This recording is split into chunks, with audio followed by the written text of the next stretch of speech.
इस बार आजम खां पर दाव नहीं लगाएगी सपा। रामपुर सीट पर नया चेहरा होगा उम्मीदवार, जाने क्या है वजह। लोकसभा चुनाव के लिए समाजवादी पार्टी ने अपने 16 प्रत्याशियों की पहली सूची जारी कर दी है।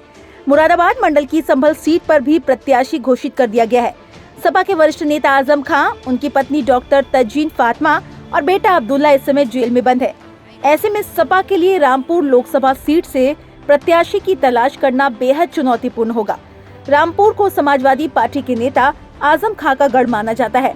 2019 में हुए लोकसभा चुनाव में सपा नेता आजम खां ने भाजपा प्रत्याशी व पूर्व सांसद जयाप्रदा को 1 लाख से अधिक वोटों के अंतर से हराकर जीत दर्ज की थी। हालांकि सांसद बनने के बाद आजम खां की मुश्किलें बढ़ गई और उन पर तमाम मुकदमे दर्ज हुए। उन्हें 27 माह जेल में रहना पड़ा। 2022 में विधानसभा चुनाव जीतने के बाद उन्होंने लोकसभा से इस्तीफा दे दिया। इसके बाद हुए उपचुनाव में रामपुर सीट पर भाजपा का कब्जा हो गया और घनश्याम लोधी सांसद बने। पिछले साल अक्टूबर में अब्दुल्ला के 2 जन्म प्रमाण पत्र मामले में कोर्ट ने उन्हें 7 साल की सजा सुना दी। इस समय सपा नेता आजम खान सीतापुर जेल में सजा काट रहे हैं।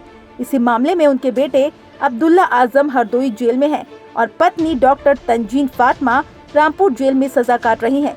इस सजा के चलते आजम परिवार के 3 सदस्य चुनाव लड़ने के योग्य नहीं रह गए हैं। ऐसे में रामपुर में सपा के लिए चुनौती बढ़ गई है।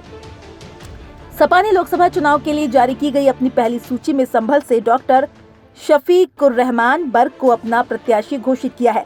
ऐसे में मंडल की अन्य सीटों के दावेदारों की धड़कनें तेज हो गई है। आजम खान के इस्तीफे के बाद खाली हुई सीट पर हुए लोकसभा चुनाव में सपा ने आसिम रजा को अपना प्रत्याशी बनाया था, लेकिन भाजपा के घनश्याम लोधी ने उन्हें हरा दिया।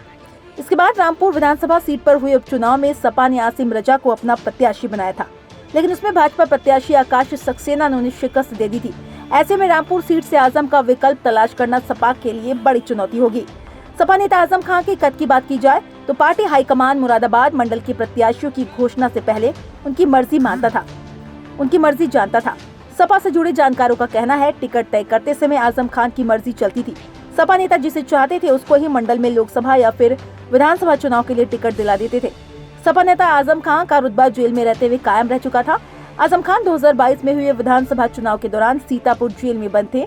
उन्होंने जेल में रहते हुए रामपुर विधानसभा सीट से चुनाव लड़ा और बड़ी जीत दर्ज की। उन्होंने भाजपा के प्रत्याशी आकाश सक्सेना को पराजित किया था। हालांकि उनकी विधायकी जाने के बाद हुए उपचुनाव में सपा प्रत्याशी आसिम रजा को हराकर आकाश सक्सेना विधायक बन गए।